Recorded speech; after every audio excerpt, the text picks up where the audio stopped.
अभी हमारा चल रहा था इस विकार पे डिस्कशन, अटैचमेंट एंड डिटैचमेंट। लोभ है ना, लगाव। अटैचमेंट यानी लगाव या लोभ, नहीं लोभ नहीं, मोह। सॉरी, बाबा करेक्ट कर देता है ऐसे। मोह, मोह मीन्स अटैचमेंट या तो उस चीज से लगाव। हमने कल दो रिलेशंस का डिस्कशन चल रहा था हमारा। एक था माँ बेटी के डिटैचमेंट का, दूसरा था माँ बेटे का अटैचमेंट का। तो किस तरीके से शिफ्ट होता है और किस तरीके से उसका जन्म होता है एक माँ के अंदर। माँ के अंदर उस मोह, सॉरी, हाँ मोह का, अभी मैं मोह इसमें कंफ्यूज कर रही हूँ। मोह का जन्म किस तरीके से होता है उस रिलेशन में, कल वो क्लियर हुआ था। और किस तरीके से फिर कर्म हम क्रिएट करते हैं और घर में अशांति पैदा होती है और कहीं ना कहीं झगड़े के कारण हम बन जाते हैं। ये तो काफ़ी दुनिया में बहुत क्लियर है लोगों को इस रिलेशन के बारे में। और बहू और सास का रिलेशन जग विख्यात है, दुनिया में वेल नोन रिलेशन है सबसे बड़े क्लैश के लिए, है ना। ये इसी वजह से है क्योंकि कहीं ना कहीं वो मोह में कन्वर्ट हो जाता है। दूसरा एक रिलेशन है जीवन से, दूसरा अटैचमेंट, दूसरा मोह जीवन से। ये तो हर एक मतलब हर लिविंग बीइंग का अटैचमेंट है, ये विकार हर लिविंग बीइंग में, not only human but all living beings. अब वो कैसे है, कुछ एग्जाम्पल्स है किसी के पास?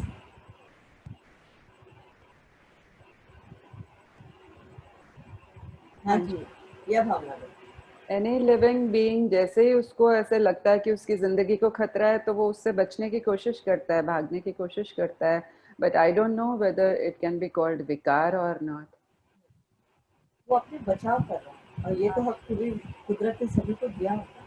हाँ जी। नेचुरली हमें भी अगर कोई बोलेगा आज भी, अगर मुझे बाबा पे 100% फेथ है, मुझे मालूम है बाबा मुझे बचाने आएगा, इसका मतलब ये तो नहीं कि मैं 7th फ्लोर से नीचे खुदी मारूं और बाबा मुझे बचाएगा। It is not like that. अगर आज भी अगर इस बिल्डिंग को फायर लगे या अर्थक्वेक की इसमें आ जाए, बाबा नेचुरली मुझे बोलेगा कि तू अभी पहले नीचे उतर, because that is carrying for self, that is not attachment. इसको मोह नहीं बोलेंगे।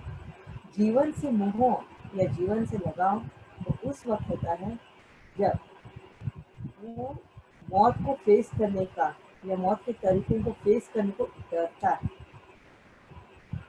ना। वो उस एंजाइटी में जीने जीने लग जाता है। अभी जैसे फॉर एग्जांपल अभी कोरोना काल आया, ये कोरोना काल में लोगों को बहुत बहुत महसूस हुई कि उनको जीवन से बहुत लगाव है,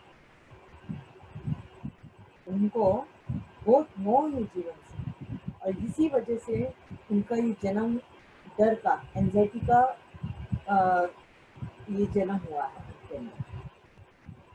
और इस कोरोना काल में बहुत बच्चे, बहुत लोग मेरे कांटेक्ट में आए जो ये कह रहे थे कि हमें बहुत डर लगता है इस चीज़ से, कोरोना से। अभी थोड़ा सा भी सांस लेने में तकलीफ हो गई, हमको लगता है कोरोना हो गया। थोड़ा सा भी सर्दी हो गया, कोरोना हो गया। थोड़ा सा फील भी किया, ये कोरोना का डर।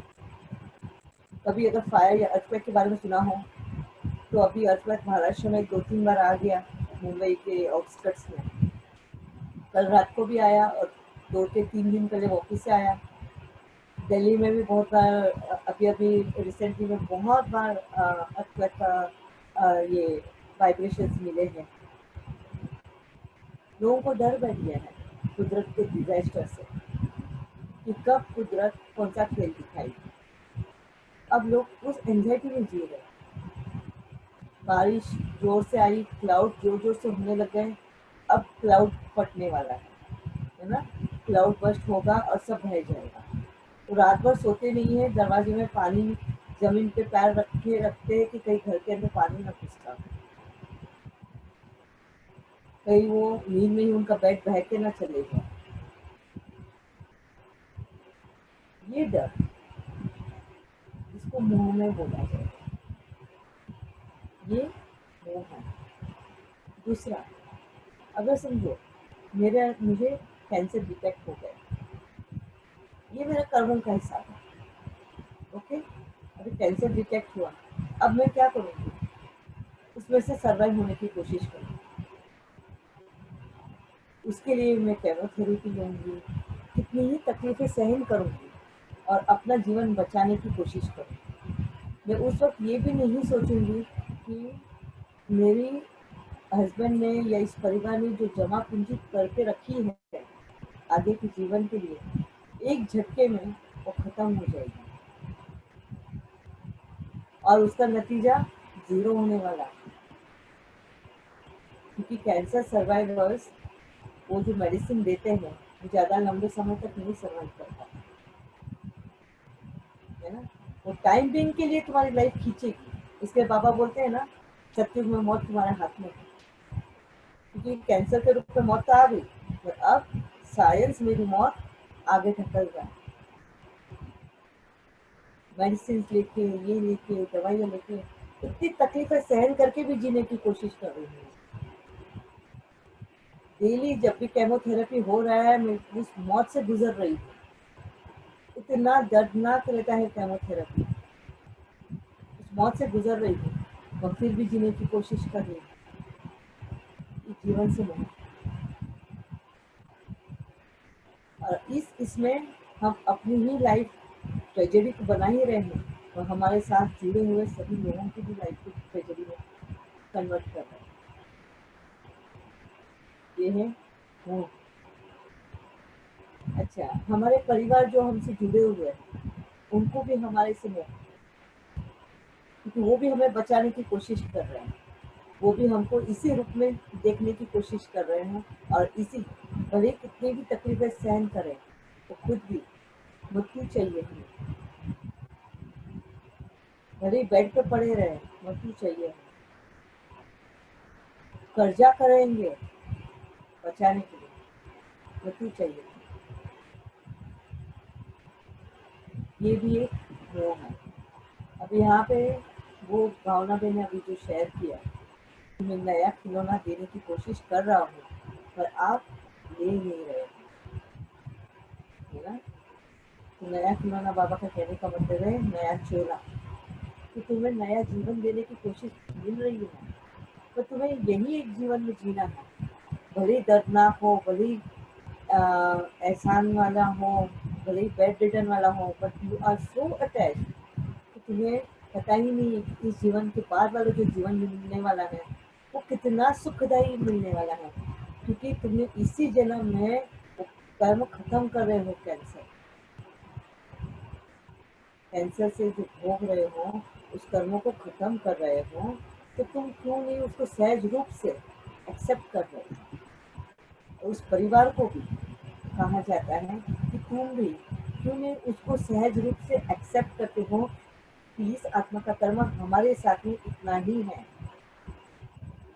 क्यों ना उत्सुक रूप से इस शरीर को छोड़े, क्यों टेक्नोलॉजी के पीछे लग के इस शरीर का इतना हालत खराब करे और उसमें वो खुद भी पीड़ा सहन करे और दूसरों को भी पीड़ा दे। ये है जीवन का मूल। आप देखोगे कितनी आत्माएं वेंटिलेटर्स पे, आर्टिफिशियल वेंटिलेटर्स पे रखे जाते हैं, 8 दिन तक, 10 दिन तक, कभी कभी एक एक महीने तक उसको रखा जाता है।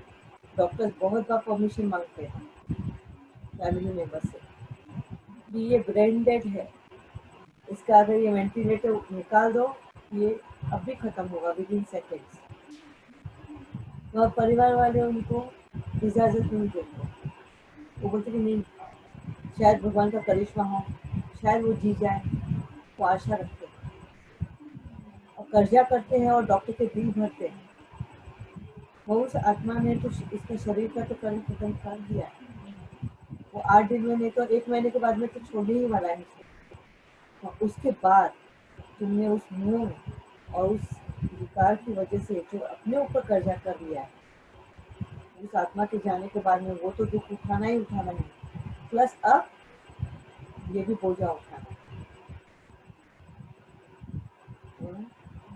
कहीं ना कहीं भले ही तुम्हें वो गिल्ट नहीं लगता होगा कि नहीं, हमने आखिरी वक्त तक हमने उसको बचाने की कोशिश करी, हमने आखिरी वक्त तक उसको संभालने की कोशिश की। शायद तुमको ये इल्यूजन वाला जो सुख है, दिस इज भ्रम, कि हमें वो सुख है कि शांति मिल रही है कि नहीं, मैंने लास्ट मोमेंट तक अपनी माँ को या अपने पिता को या अपने बच्चे को बचाने का कोशिश किया, मगर ये मोह के प्रति, ये मोह वाला, ये विकारों वाला इल्यूजन